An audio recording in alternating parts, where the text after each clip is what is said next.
Good morning, everyone. Welcome back to Pillow Lava. It's been a while. I feel like I say that a lot. Today, we are going to be continuing the Rocks Done Right devlog. You know, the thing I said I wanted to have weekly episodes out about. If you are unaware, Rocks Done Right is my Minecraft mod. And if I can ever get into building up a Patreon or something to help me support developing it, I would like to port it forwards to newer versions as well. But essentially the idea is that the mod is a geology overhaul. It adds these sedimentary rocks, adds a bunch of metamorphic rocks, adds a couple of igneous rocks to fill in the gaps that are in the game, and recently has added soils. There's so many, but I think this is a selection of soils. We'll get into kind of how I decided which soils and how we got here. This is not just an advertisement, this is a devlog. We're going to get into how I made this, right? How we got here. And I came into this knowing very little about soils, in fact. So I needed to learn a lot. One kind of lesson I wanted to teach with this is like how to approach research, right? There's different types of research. Obviously, there's primary research where you go out and actually perform your own research, right? You send out surveys if you're doing human research, or you perform experiments in a laboratory, and that does not have to be done professionally, right? You can do amateur science, and there's nothing wrong with that. I would encourage that you do amateur research in a relatively formalized manner, because science is best done formally. Usually what you're going to be doing is secondary research. You can do both types of research professionally. Usually when people think about like professional research, they think about primary research where you're performing experiments in a lab, or you're, sending surveys out to people and getting responses and, analyzing those responses. But like secondary research can be professional as well, right? That's where you get meta-analyses from, where essentially you take a bunch of research that has been done or has been published in a field, and you take all of those findings from all of those research papers and you weave them together into a final conclusion. That is also very valuable research. So that's kind of the types of research, right? You've got your professional research or amateur research. You do primary research, secondary research. There's nothing wrong with primary amateur research, though usually you can find someone who has already done those experiments. Not always, right? There are certainly questions that there is not money to fund finding an answer to, and that's where amateur primary research comes in. I wanted to implement geologically plausible soils to Minecraft. So I had to figure out what soils are, why they are, how they are, and integrate those findings into the game, right? How do I take biome parameters, and how do I take landscape forms, and try to figure out from that information what soils would have formed there. So I needed to do research. Means I need to know how to do research, and this is going to be a secondary research that we're talking about. When you're about to start doing research, it's worth kind of doing a sanity check a little bit, trying to figure out how much do I know about this subject, right? Is this something that I have like memories of from like middle school, high school, maybe if you've gone to college or are currently going to college? There's like a little bit of stuff in there that I heard of one time, or is this something that I've been interacting with for a while and I just want to fill in some gaps? And that'll educate kind of how you want to approach this research. If you have a very strong foundation, you can absolutely start with looking for scientific papers, right? Going to JSTOR, going to Google Scholar to find these actual publications in this journal, right? Usually this will be you want to learn something specific, right? There's some piece of information, there's a question you have, and someone has answered it, and you're going to find that person who's answered it. And, that's what research papers are really good for, right? Find the person who has answered this question with their own two hands, and the two hands of a handful of assistants. Because research is usually not a one-person job. But, of course, it's more complicated than that. You might not have a strong enough or a built-up enough foundation to go off of. right? Maybe, like I mentioned, maybe this is just something that you found interesting when you were younger and you just want to learn more about it.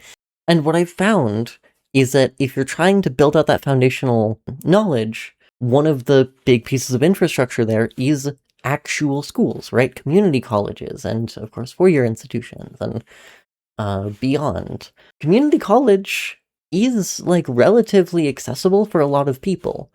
I'm not saying it's for everyone, but it's definitely, like, a very solid option if you want, like, a very broad kind of introduction to the world. And you have the ability just to, like, specialize a little bit, right? Maybe you're doing an Associates of Arts or an Associates of Science, Associates of Engineering. Of course, that's not very helpful to someone who's like, I want to learn more about birds, or I want to learn more about plants, or I want to learn more about rocks, right? Rocks seem interesting. Because a lot of the time these classes will teach you about English and how to interpret arguments, and they'll teach you about chemistry, which is good for learning about these things. They'll teach you about biology, which is good for learning about these things, but a lot of these subjects are very broad. And also, the traditional pathway is 2 years, right? You have to dedicate 2 whole years of your life to just learn about rocks? Like, that doesn't make very much sense. So what other options are there? One option, maybe you could say it's overlooked. Maybe you could say it's reached for more often than it should be. Looking things up online. Using search engines to get answers to questions is absolutely an option. There are organizations out there, a big part of what they do is they educate people. So you'll have organizations that teach people about trees and teach people about birds. You can find books online, you can find free PDFs, you can find lots and lots of information on a lot of subjects. But there's some problems, right? If you go to a search engine and you type something in, you're going to get, advertisements, you're going to get kind of the most clicked links. Of course, one of the most clicked links is Wikipedia. Wikipedia is a very good source of information for amateur, like, researchers. Like, if you just want to learn more about a subject, it's usually pretty good. It's not perfect. So one thing that I personally would recommend is seeking out textbooks. It sounds boring, I know, but textbooks are paired with schooling for a reason, right? Textbooks are, like, written for the sake of giving you foundational knowledge on a subject. You can go to a library, you can get a textbook, you can borrow a textbook for free, and you can get your foundational knowledge. Some textbooks are very specialized. There's a lot of, like, biochemistry textbooks and anatomy textbooks that are, like, pretty in the weeds. But with enough searching, you can usually find something that, like, just checks all the boxes you need for something that's accessible and something that covers all of the bases that you're trying to learn about. And I actually got really lucky. So I wanted to learn about soils. I went to this website called Novel. I don't know much about them, if I'm being honest. And I typed in soil, and funnily enough, there's a textbook called Soils. A little on the nose, but, like, exactly what I was looking for. I wanted an introductory source of information on soils, and that's exactly what I found. I will say I'm going to put all of the sources that I talk about in this video in the description. I can't promise that all of them are going to be, like, accessible to the public. I'm on an institution Wi-Fi network right now, which means that I'm able to access a lot of things for free that I might not be able to at home, and you might not be able to at home, unfortunately. A lot of papers are just open, like, available to the public. Just look for open access papers. There's other people who are going to be able to describe that much better than I can. So I found this textbook, Soils. Technically, the full title is Soils, Genesis and Geomorphology, and it was basically exactly what I was looking for. In fact, this textbook was the bulk, because remember, I made this Minecraft mod for a class. This was the bulk of what I did, was reading this textbook and writing stuff down, taking notes on it. In fact, I have a whole thing over here. Research findings. I have this literally... So this heading covers all of this. And this is all the one textbook, and we'll get into some of this information later. If you want to pause and read any of this, I mean, nothing stopping you. And then we get to... No, these are still other chapters of the textbook. And then we get to another source, right? A new heading. So all of this is notes that I took reading this textbook. This is probably a good opportunity for us to talk about what's the deal with soils? Why was this something, right? Why could I find all of these types of soil? Which technically, these are not... Each of these is not necessarily its own type of soil. A lot of them are kind of or representative of types of soil. We'll talk about that in a moment. But how could I add this many different blocks just out of dirt, right? Just out of the stuff that's under your feet. Except, probably not. What's under your feet's probably concrete. So what's up with soil? Soils are three things. They are air, they are tiny little bits of rock, and they are organic material that kind of holds it all together. There's also water in there, right? There's air, there's water, there's rock, there's organic material. And they're all, it's this very kind of, it's a matrix, right? There's a bunch of voids, depending on the type of soil. Those voids can be big, those voids can be tiny. Sometimes the voids are connected to each other in kind of this network. Sometimes the voids are not connected to each other. And that all has a lot of effect on, things that are important for like civil engineering. I'm not making this for the sake of civil engineering, I'm more making this for the sake of science communication. And so what exactly I talked about was a little different. But, a lot of this stuff was covered in, like, these first two chapters, right? What is soil? What's it made of? You got your mixture of materials, and it's actually more complicated than that, because you can also have larger chunks of rock in the soil. And because these larger chunks have such a low surface area to volume ratio, right? They take up a lot of space and they've got very little surface area. That's your gravel, that's your cobbles, that's even your boulders sometimes, especially where I live. And these particles are called coarse fraction. They're special just because they don't really do anything, like they're just taking up space.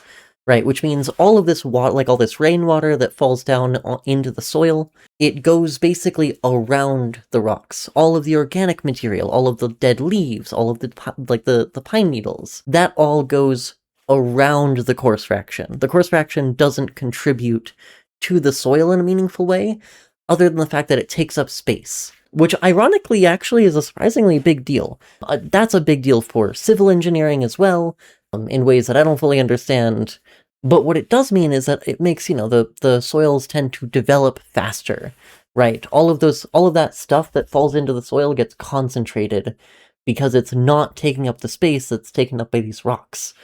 Right. If you've ever dug in the dirt, like if you dug in the dirt as a kid, you'll remember you run into these rocks, right? And if you're in certain types of environments, you'll find a lot of rocks, a lot of big rocks. If you've ever tried to dig a fire pit in certain environments, that's relatively easy. You can just kind of shovel the dirt out of the way. But in some cases, there's so many rocks and there's so many big rocks that it's just a pain. Because they block the shovel, right? You can't just cut into the dirt. You're hitting big solid surfaces that you can't just slice into. So yeah, they play an important role, but they're not really part of the soil in the traditional sense, and they're not considered part of the soil either. In fact, depending on your soil classification system, which we'll get into, they might not even be considered in how you define a soil, which means in Rockstone Right, I actually don't think about it very much. I might make coarse variants of all of the soils eventually. Having that variety of texture I think could be fun, but there's no need to do that. It would just be, something interesting. I kind of hinted at this a second ago, but how soils evolve was a very important part of the research that I did for my mod. And that's getting into parent materials and weathering and perturbation and even things like the physics, soil organisms, all of this is relevant. That's why it's in the textbook. This textbook very much has the perspective of you should look at soils as fourth dimensional systems. They exist in space and they exist in time, right? They change in time. There's constantly stuff moving through them, like in different ways, right? You have minerals that are dissolving, right? When it rains, minerals dissolve. When the soil dries up, those minerals precipitate out. You have, worms tunneling through. You have pill bugs, tunneling under the litter layer. So there's a lot of motion in soils. You've got the water percolating through, or you've got the water just sitting there, either because the water table is really high, or because you have a really hard just layer in the soil of clay that just does not let water through. There's a lot of stuff going on in soil. Hence why this is such an interesting project to work on. Let's get into the soil horizons, and let's get into soil classification. Soil horizons are actually one of the things you learn about really early. If you ever are trying to research soils, you see pictures like this a lot. And they're kind of confusing, but I think I've got a pretty good understanding of them. Essentially, right, a soil is a collection of rocks and organics and air and water, but water flows, water is pulled down under gravity. Organics are constantly being destroyed and modified. Rocks are always changing, right? Different types of rocks are weathering in different ways. You learn that in geology, where limestone gets dissolved, precipitates out elsewhere. But you also have mafic minerals release their magnesium and their iron. Felsic minerals are very hardy. They don't break down very much. And that's why you get sand. The reason sand is the way it is because quartz is the way it is. Really interesting, actually. You have these little mineral grains, you've got the organics, you've got water flowing through, and so things are always changing, at least a little bit. Materials are always moving around. Water is usually moving from the top of the soil to the bottom of the soil. You've got leaves falling onto the soil. As the leaves fall onto the top of the soil, you get this litter layer, it's called. And as those leaves start to decompose, if it's relatively cool and relatively dry of an environment, but there's a lot of litter falling onto the top of the soil, you get this development of what's called an O horizon. So each horizon is basically a layer of the soil, right? You can imagine it going on forever in all directions. And honestly, in a lot of cases, it kind of does go on forever. It's not forever, but you can actually define an entire region. If you take a block of soil, a column, a piece of sheet metal, and you wrap it up and you punch that into the ground, and you take out a core of soil, you can define a region around you that core of soil is representative of. These soil horizons spread out pretty far. So there's a thing called the O horizon, which only forms in certain environments, and that's very rich in organics. It's very dark colored. It's, basically just broken down plant material. Broken down can mean physically and chemically weathered by water and acids and the like.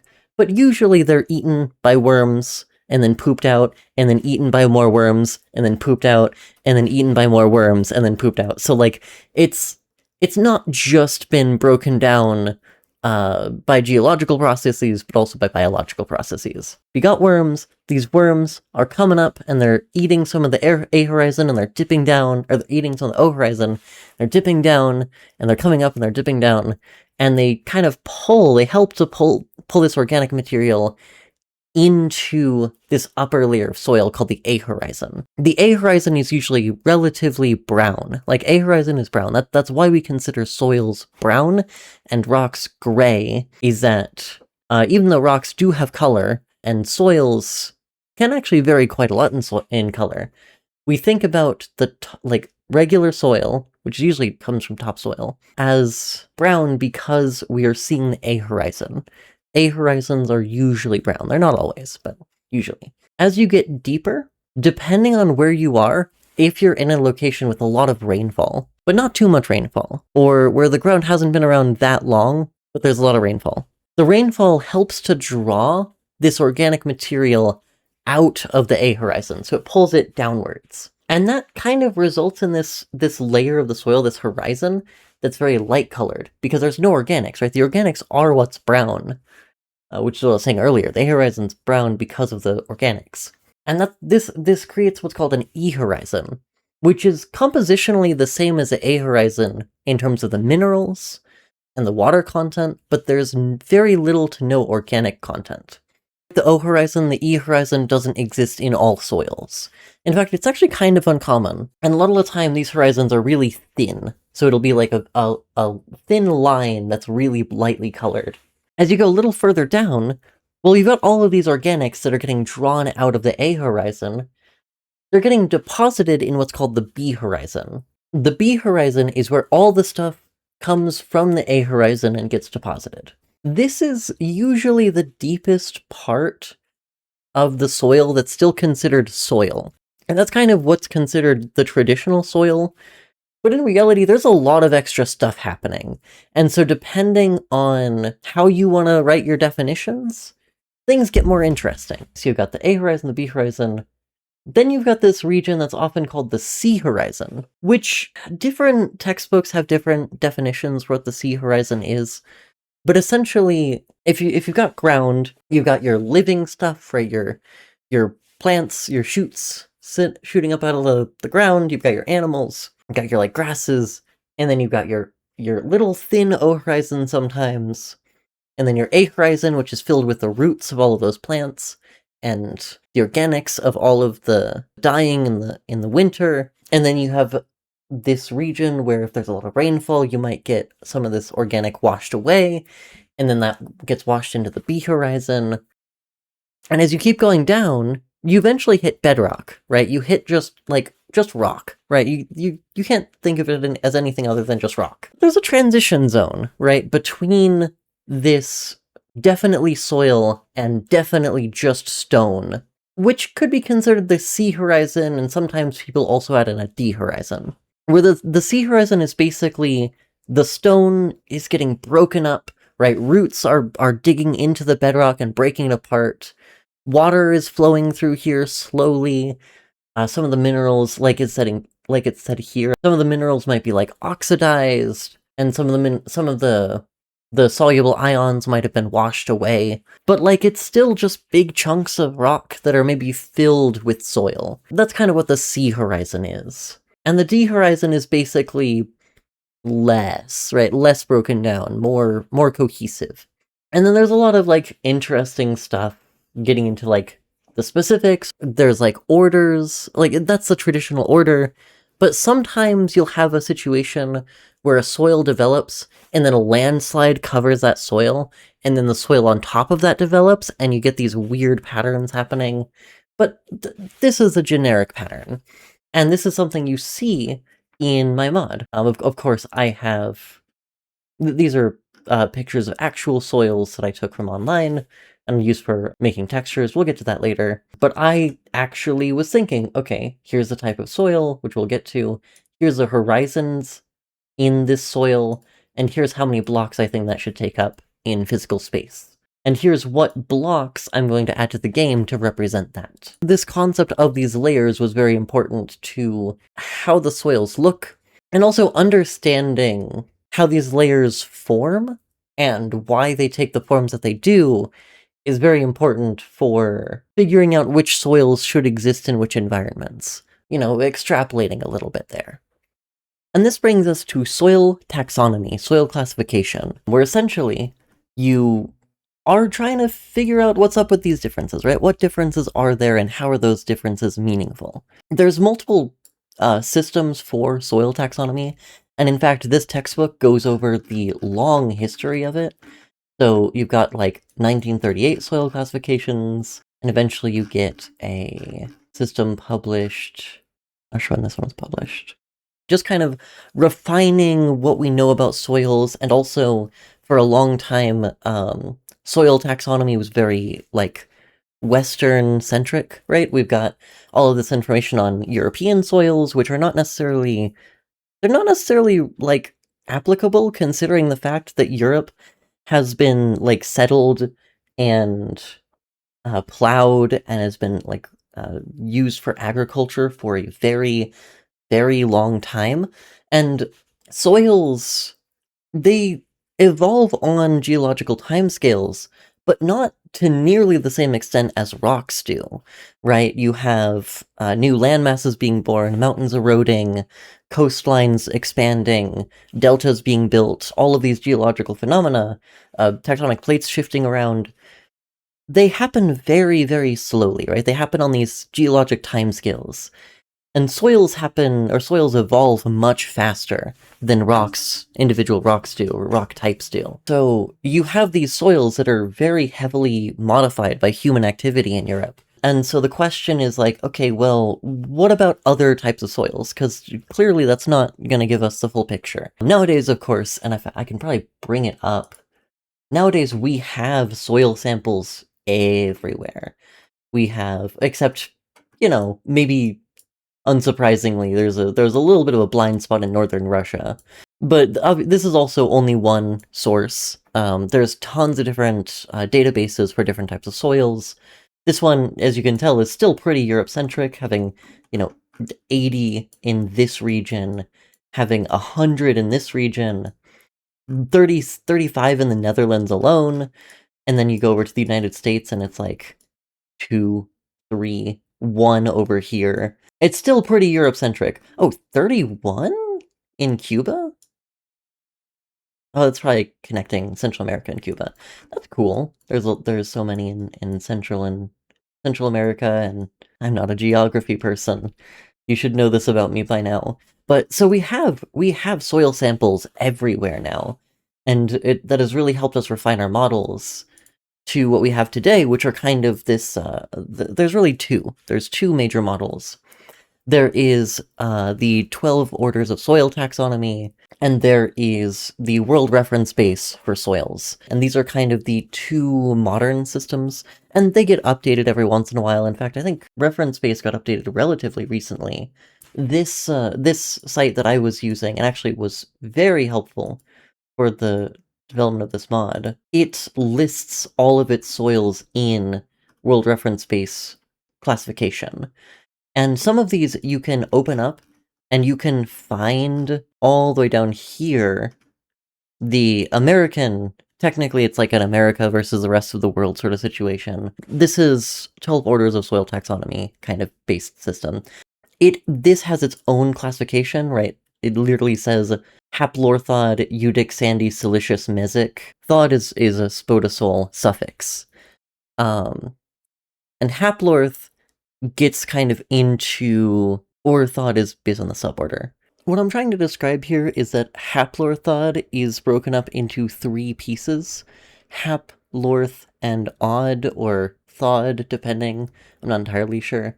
Where essentially orth is related to the suborder of soil, odd is related to the order of soil, it being a podzol, so it's an odd, and it being an orthod, spodosol, means it's an orth-odd soil. And haplo, I'm not entirely sure where that comes in, but that's definitely related to either like the Great Group or some other environmental condition of the soil. If you're going off of World Reference Base, it uses a 2006 version of World Reference Base. They just call it a haploid podzol. In fact, the specificity here is going to be a little all over the place. All of these samples are taken by different research teams. I mean, not all of them are, but most of them are. And so there's a lot of different terminology used by different research teams. It's unfortunately surprisingly not very standardized in terms of the field as a whole. I used soil taxonomy because that's the first system I learned about, and then I learned about World Reference Base. I probably could rework the implementation to be more focused on World Reference Base. I don't think I need to. I think soil taxonomy might even be more applicable for the mod itself. And maybe that's just my ignorance speaking, but they are built with slightly different priorities. And actually, this is where we get to some of the most important tables for the mod. I probably shouldn't get into this in too much detail. The important part is that there's 12 orders, as I've stated plenty of times.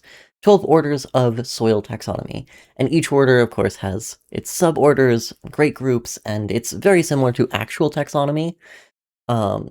It's not true taxonomy because of the fact that not all soils come from a common ancestor. It's more, it's more like categorizing, but it's also not entirely crazy either. Certain soils tend to evolve into other soils over time. Of course, certain types of environments tend to foster certain types of soils. I think it's really interesting, actually.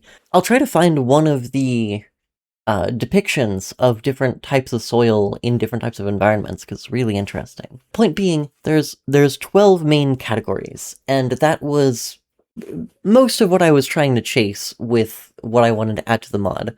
Once I found out that there was a formalized way of classifying soil, that's what I needed, right? If you're going to add a block to Minecraft, that block needs, or I want that block to be representative of something in the real world, and I want there to be multiple blocks that are representative of different soils in the real world. So I need to learn how soils are classified. This specific chart is actually really helpful for learning about the horizons that are in different types of soil. Moloch is actually really interesting. This is kind of what you can imagine regular dirt blocks in Minecraft are trying to represent, because of the fact that Moloch Epipedon is a dark horizon, it's a very brown horizon, and it occurs a lot in grasslands, and some of the first biomes in Minecraft were grasslands. I actually did end up implementing a different texture for my soils, and I'm using the default dirt soil, or the default dirt block as what I end up calling the plowed horizon, which I think makes sense and also makes my life easier, because that's what farmland turns into when it's trampled, right? You can imagine taking a soil, churning it up a whole bunch in an artificial way, and that's what AP means, is an A horizon that has been churned, a churned topsoil, and then you've smoothed it back out into a full block, right? That you can imagine that sort of process happening in the game world, and that's why you get this plowed horizon after hoeing topsoil.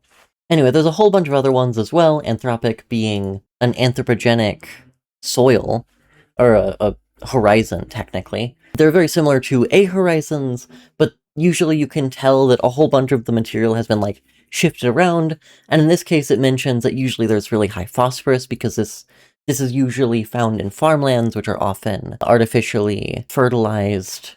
But yeah, there's lots of stuff. Very, very interesting stuff going on. Melanic is especially interesting because this is like a volcanic horizon as well. And this table was very useful for me when I was making the blocks in the mod, because this and also categorizing soils, because this tells me which types of soil are these horizons found in? What do they, like, how thick are they? How do they line up? If I go online and I find a soil profile that has been taken from, somewhere, and they list which horizons there are using this nomenclature, which I didn't really get into, but it doesn't matter for the point of this video, I can then say, okay, this nomenclature is associated with this type of horizon, and this type of horizon is associated with this type of soil, right? And I can see if it talks about what soil it is, or if it talks about, it's really good for cross-referencing, and being able to compare different sources of information,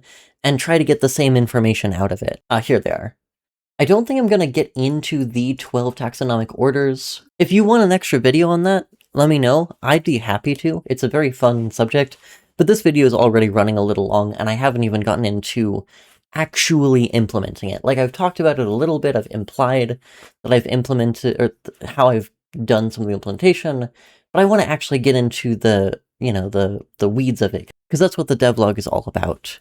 In fact, I think this was originally meant to be 3 different devlog episodes, but because the mod's already out, there's kind of no point in splitting it up right now.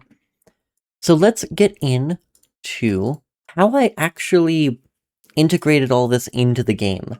Because, like, this is cool information, it's cool to learn about soils and how they work, but, like, how do you implement that into a video game? Thankfully, Minecraft is, like, relatively forgiving in implementing real-world phenomena, but, at the same time, it's not necessarily obvious at the start of it.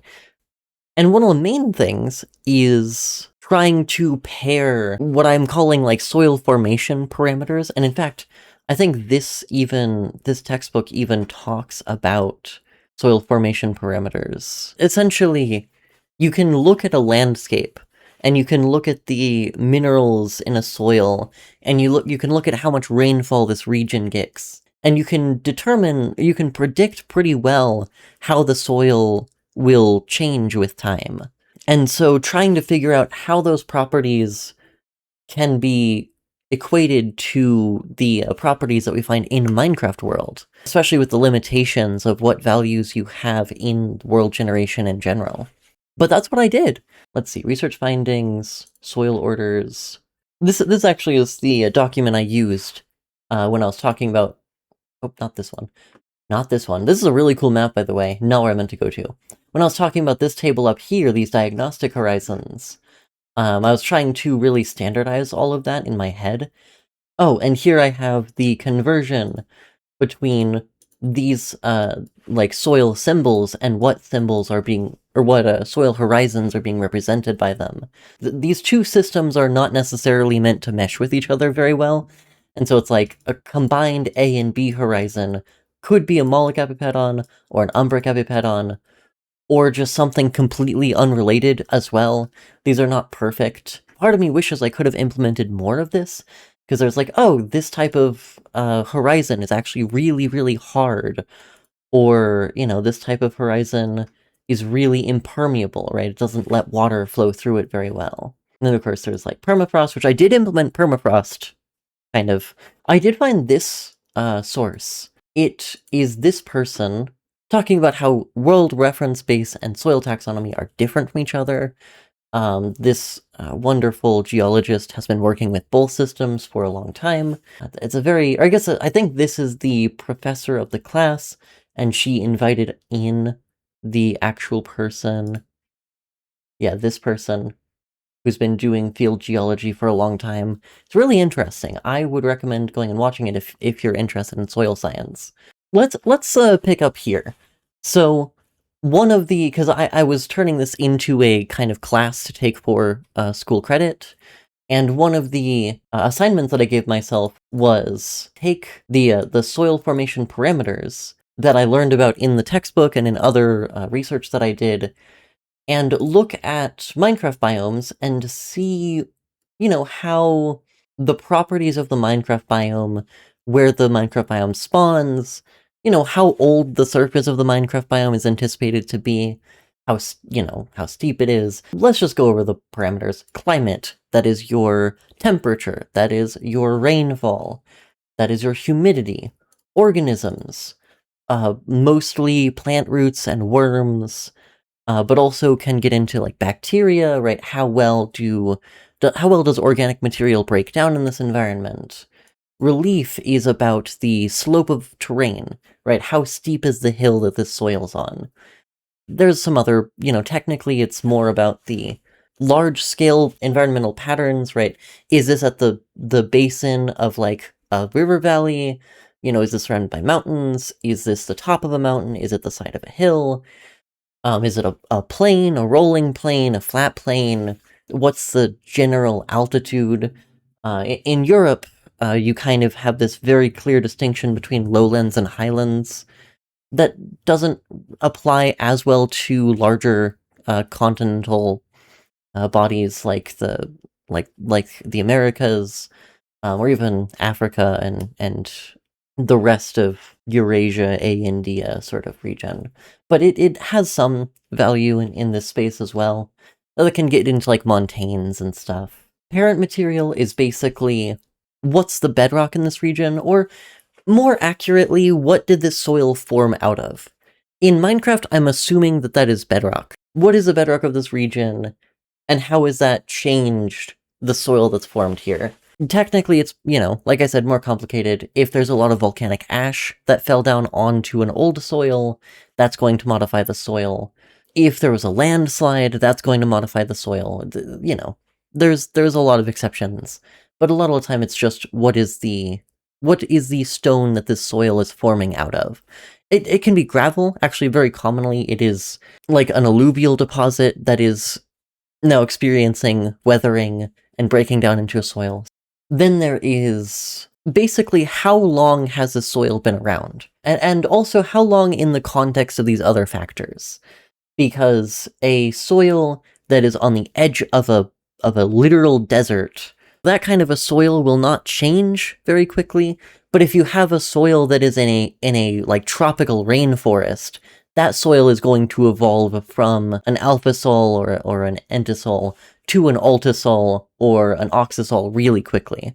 Man, now I'm wishing I got into what all those words mean.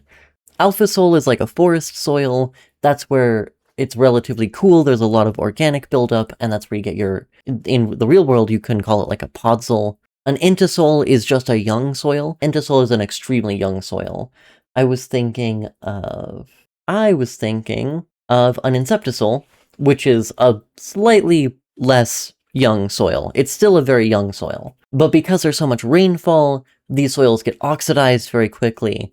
There's a lot of leaching that happens, so all of those organics and all of those soluble minerals get drawn out from the soil really quickly, and all of the mineral grains get broken down into clays really quickly. And so you end up with this very oxidized soil. That is an important kind of factor, is how long has the soil been around for? And this is where I start kind of taking these notes on these biomes. So you've got these mountain biomes, which are way too steep and way too young to have any soil on them, way too recently exposed to the elements. You have like these highlands biomes, you have, hills biomes that are thoroughly eroded. It's complicated. One thing I will say is that Minecraft, in world generation code, Minecraft has this term called erosion. I don't even think Mojang understands what it's supposed to mean. The best I can figure out is that it's the rate at which this environment is eroding, right? So like high erosion is going to be your mountains and your windswept biomes, and low erosions is going to be like your beaches and your plains and your swamps. Like, low erosion is almost like more deposition than erosion, and high erosion is more erosion than deposition. Kind of. It's very strange. Then there's, forests, which they're most notably forests. They have a lot of leaves falling from the trees onto the ground, becoming part of the litter layer.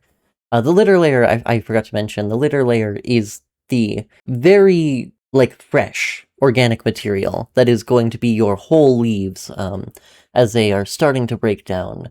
You'll get, a lot of needles in evergreen forests. And forests actually do kind of highlight one of the hard parts of this, that one biome oftentimes can very plausibly have multiple types of soil. Like, a forest is not just a forest. There's a lot of different types of forests all across the globe. Minecraft biomes are kind of... they don't make sense sometimes, and forests are an example of that, where it's like, that's one type of forest. That's a broadleaf forest. And there's no seasons in Minecraft, so you can't really tell if it's an evergreen forest or...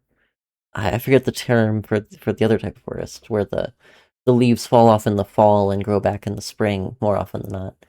But I did end up including multiple types of soils in forest biomes.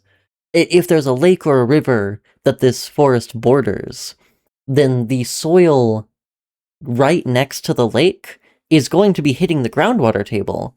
And so that soil is going to be very wet. The development of that soil is going to be very different from the soil in the rest of the forest. And so that was kind of a consideration I included. We got flower forests. A lot of these biomes have variants, right? You've got forests, you've got flower forests. And so I use that as an opportunity to include slightly different versions of similar soils, which gives more diversity in the build palette, basically. Taiga biomes. Taigas were a lot of fun to work on. In fact, old-growth taigas already have podzols in them, which is kind of this sign that Mojang actually does know a little bit about soil science, but I don't think they really understood why podzols form. So I got into the weeds of it and figured out, okay, I'm fine with having podzols in these biomes, but let's actually do it right. Let's make them look how podzols look. Got snowy biomes, which have permafrost, or some of them have permafrost. Birch forest, very similar to regular forest. I think they actually have the exact same soils as regular forests do. Dark forest, I had a little bit of fun with. Then, of course, you've got jungles where you have your oxysols. Oxysols are very fun. You've got different types of jungles where I end up adding ultisols, because I wanted to represent as many types of soil, as many of the 12 orders as I possibly could, once I knew that they existed. And so I did want to have oxic soil, because it's very interesting, but also I wanted to have ultisols. They kind of both form in similar condition. I made the oxysol form in a jungle biome, and the ultisol form in the sparse jungle, and that's what I was talking about earlier with these really old soils. Then we've got swamp biomes. I think are functioning now. I don't know why they're not green. Where swamp biomes have this very organic, rich soil. In fact, a lot of environments like swamps or like peats in the real world have really, really thick layers of nothing but organic, rich, just muck. It's literally called muck. And so I had a lot of fun implementing that in the game. It was crashing for a while, and I had to figure out why, but that was unrelated. Sunflower plains, which actually sunflower plains were an exception in regular Roxanne, right? So I had to completely overhaul how that worked. Ice spikes biomes, desert biomes, which I had some fun with adding salmons, which are types of entisols. They are very sand rich. They are extremely underdeveloped soils that can just barely support plant life. So that was really interesting. Trying to figure out what they look like was interesting. Aridisols, which are argids specifically, which is one of my favorite blocks in the game. This argidic topsoil. Adding gypsic subsoil, which is like gypsum rich. Gypsum is a sulfate mineral, if I remember correctly. I'm not going to get too deep into the rest of this. Oh, mushroom fields. Because mushroom fields are very clearly meant to represent volcanic islands in Minecraft, I decided to add this kind of... I replaced mycelium, which isn't mycelium. Minecraft mycelium doesn't make any sense at all. I replaced it with a lichen, a type of lichen. And I kind of want to add more types of... You know what? Maybe I will add mosses to mushroom field biomes. I feel like that would go really hard. Mosses like along the shorelines. And I'm thinking about also adding some different types of lichen as well. I guess I could get into kind of how I decided the stuff in this column. There is a page on the wiki, the Minecraft wiki, the official Minecraft wiki. You can go down here and click on Overworld, and essentially each biome, right, you've probably heard of this before, maybe not. Each biome generates based on a set of noise maps. Actually, this is the thing.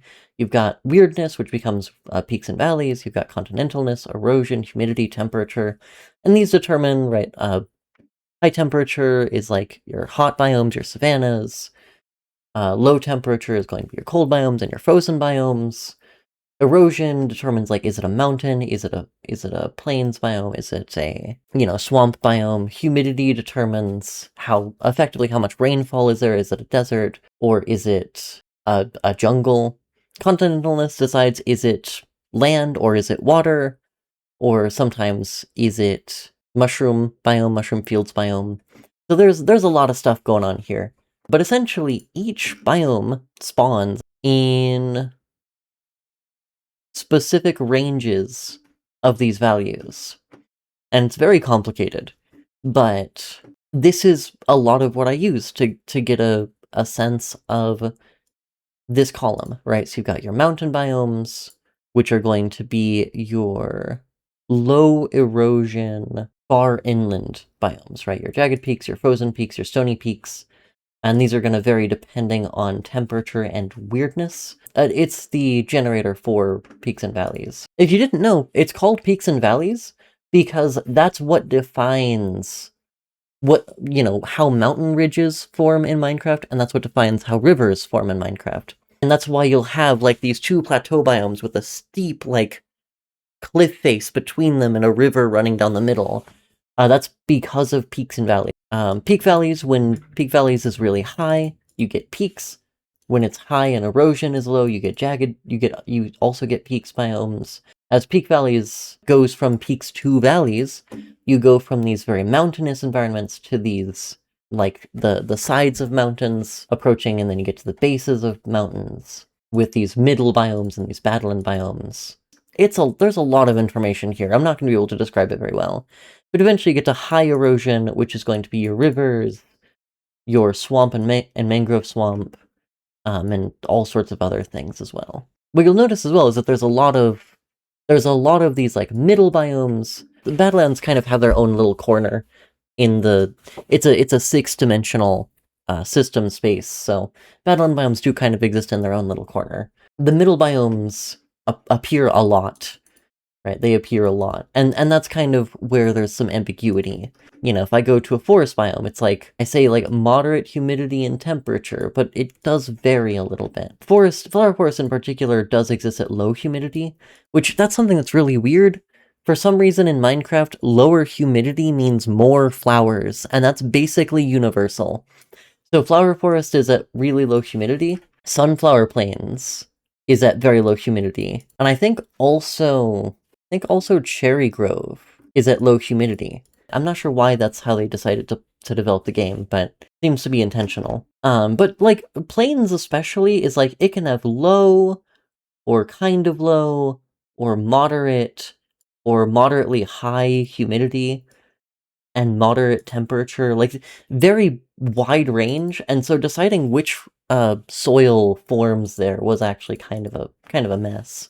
This seems like a pretty good stopping point. There's a bunch more recording that I did, and I got into, now that I know which soils I want to add to the game, how I decided what those soils are made of, right, what blocks there are, how I decided the soil behavior, right, how do the blocks behave in the game. So that'll be the next episode of the Devlog series. Hopefully you enjoyed this one. It's been fun to make. I hope you all have a fantastic rest of your day.